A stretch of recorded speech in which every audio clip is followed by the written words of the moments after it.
Hello, Nina. Wow, I mean, we just lost 1-0 to Arsenal at home. Again, another loss at home against the Gunners. What are your thoughts on what you've seen?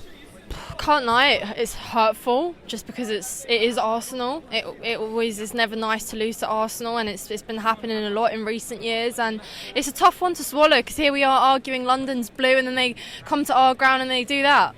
It's not nice, you know. A lot of things went wrong today, but as much as I hate to say it, Arsenal outplayed us. That's the truth. A lot of things for me went wrong. Do you know what? When I saw the lineup and I saw back four, I thought, decent, we're going to sit back because I thought in this game we can't really be too offensive and let them absolutely dismantle our backside and, you know, get goals.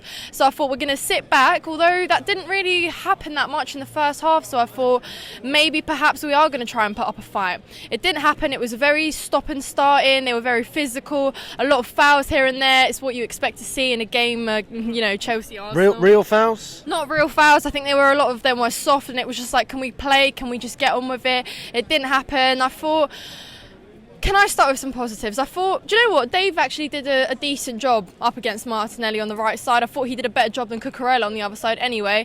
And given the age difference and the fact that we've spent how much? 60 million, remind me, on Cucurella? 60 million on Cucurella, who's delivering that type of performance for us there. Up against Dave, who's coming to the end of his best years at Chelsea. So what's going on there? It's not a performance you expect to see, and it's not up to Chelsea standards. So if that's what Cucurella is going to be giving us for the rest of the time, it's not good enough. It's not good enough. He left us very vulnerable on that left side. We let them do whatever they wanted. Long balls, through balls, left them to cutting on the back. It was atrocious performance from Cucurella. So do you know what? I'd give Dave some praise for actually putting up a fight and committing to those duels up against Martinelli. You know, it was a fair kind of 50-50 winning them on there. Midfield running through us again. Jorginho, I think he was very isolated in midfield today. I think he didn't get help from Ruben whatsoever. Mount as well. Mount always looks like he's, you know, running around, and that's what we expect from him. But he ran around today, but what did he do? Nothing. Wasn't utilised in any specific way. Didn't deliver anything. And do you know what? I can't really blame Aubameyang for not having touches in that first half, because Aubameyang had nothing delivered. There was no service to him whatsoever. Nothing created. So how can he get shots? Do you think it was the right decision to take him off for Broja?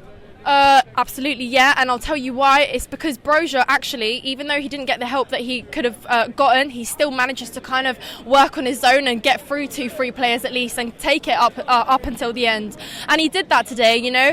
Aubameyang didn't do that, but again, like I said, I don't want to completely condemn him on the fact that he didn't do that, because I don't think he got the support he needed. You know, as a striker, you need to have something to work off. Broja created that for himself today, so perhaps bringing him on a bit earlier, you know, might have, because he did bring on some sort of like refreshing energy, like he does run about, but at one point he'd look up and there'd be no one helping him. And you know, Arsenal pressed us the whole time, so he'd have 3 players on his back, turning around, nothing, lose the ball. What can you do? You can't really blame him in a position like that when it's 3v1. I think it's an interesting one, because I didn't like the fact, but I thought it was the right thing to let Arsenal dominate possession and then try and counter. But we didn't counter. It was slow. Players weren't going for it, and no. that was what surprised me. I mean, what positives can you take from the front line? Obviously, I know Aubameyang didn't get the service. Is there any players that did perform? Are you trying to tell me that Havertz and Sterling did a better job? I'm asking. I'm trying to see if we can get something out of it. I think Sterling was wasteful today, very wasteful. Sterling, you know, we've said it it's almost been like a drop like that. You know, he started off well, got us a few goals, few assists, reminded us why we bought him, you know, that player that we need, and that we thought, do you know what I said today? I thought if there's any player that could probably score against Arsenal today, it's Sterling. Didn't happen though, and I think he was wasteful. A lot of the times when he received the ball, you know, we know that he's quick on the pace, he can look up and drive it straight away. At times he received the ball on a counter-attack and he slowed it down. Is that a lack of confidence? I mean, he just scored against Zagreb. Zagreb, come on, we're not going to sit here and compare the Zagreb game to the Arsenal game today, because he knows that he's got to bring different quality for Goal's this a game. goal though, it's confidence. a goal's a goal, it's confidence, but at the same time it looked like he didn't have confidence today. Even Havertz slipped on the ball more than 2 or 3 times, just, lost the ball in his own legs, and it's like even Havertz was scared today. I think there's just, today there was a lack of certainty, there was a lack of confidence, and I think we lost that game before we even walked out the tunnel, because the mentality wasn't there either, and it reflected because, the fans weren't behind the players that much, and it was just really disappointing in general. And I think the support, you can agree, you were sat in Matthew Harding, the support wasn't there today, and I think it was just disappointing because, we may not have expected to win that game, but we expected to at least put up a fight for Arsenal, And at the end of the day, you can argue that, we didn't get thrashed, and perhaps that side that we saw Arsenal have today could have beat us a lot more, and that's probably one positive I can take from there, that we kind of,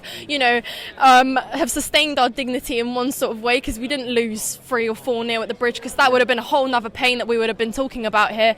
Because, as I said, first half goalless, I thought, do you know what, if we can sit back in the second half and kind of try and, like you said, hit them on the counter, but be a bit more defensive and rely on that, we could have come out that game 0-0. And do you know what, looking at the table right now, that probably would have been the better option today, because let's be real, Chelsea, we knew we weren't going to win that game in the second half anyway. The way we were playing, I said to my dad, I thought the only way I see us scoring is from a corner.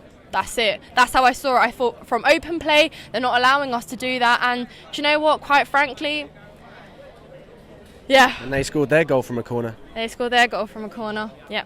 Well, there you go. What about Mendy? What did you think about his performance? A lot of fans were gutted to see Kepa out, because he was in great form. Mendy's come in. Are you happy with what you've seen? Do you think he did enough, or do you think he needs to do more?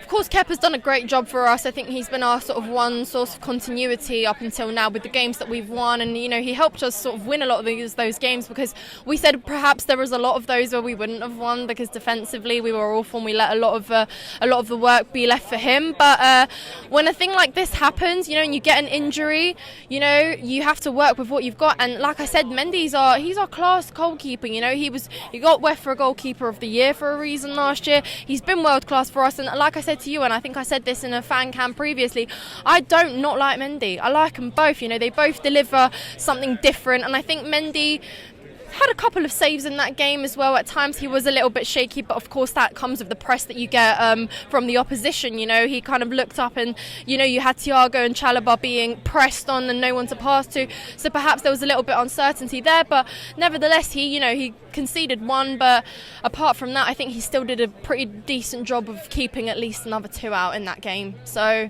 fair play to him. Kepa's out for now, Mendy's back in. That's not so much of a negative thing. You've got 2 goalkeepers there for a reason. They've both got different qualities, and they're both there for you to play, and when one's out you bring the other one, and that's it. We've got 2 more games going until the World Cup. We've got 2 away days, Man City in the Cup and then Newcastle away in the Premier League. Just to finish off, what are your thoughts going into those games?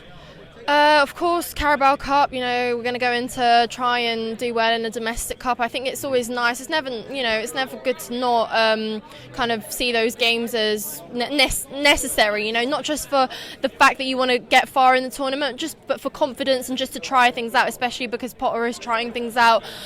So I think we've got a good chance up against City. It's different from the Premier League, but looking at how we're going right now in the Prem, I think we shouldn't be underestimating these domestic cups, because I hate to say this, but if it comes to a point where fighting for the Carabao, for the FA Cup is all we've got, or even Champions League, then we've got to be full and headstrong in this if we want to at least win a cup this season. And we're Chelsea. I don't think we're going to accept not winning at least 1 cup this season. At least. Would you rather win the Carabao Cup or win an FA Cup, for example, or get Champions League football? Champions League football is obviously the better tournament and stuff, and we've won it, but I think in the Carabao Cup we're going to be playing against these teams that we're going to be meeting in the Prem as well, so that's a real test I think for us. And as much as obviously I like for us to get far into the Champions League tournament, I said this, I want us to do well in the Prem, and I think that's our number one priority. Newcastle, I can't lie to you, Alex, I'm nervous about that game, and following on from what we've seen, we haven't won a game in 4 games in the Prem. We've drawn to Brentford, which was lucky. We drew to Man United, which again was lucky. And then we got thrashed by Brighton, and now here we are, we lost to Arsenal at our home ground. So judging by that, things need to improve, and if we can get at least a win in that last game before the World Cup, then that will leave things on a much more positive note, because it means take the break, let those injuries that we have kind of have time to recover. Perhaps, let Potter sort of sit down and look back on those 4 games, see what went wrong, see how we can improve, and sort of take that as a time to, get better in the long run, because something is clearly not right now, and it's up to Potter to work it out. But I have faith that he will, sit back and see that. But Newcastle, as you see, Newcastle are sitting above us as well right now, aren't they? So here we are, we're playing these teams that are supposedly doing better than us in the Prem. So these are the real tests now. How good can we really be, and can we get 3 points out of those games? Because that is the real test there, and I really, really hope for our sake we can end it on a win finally.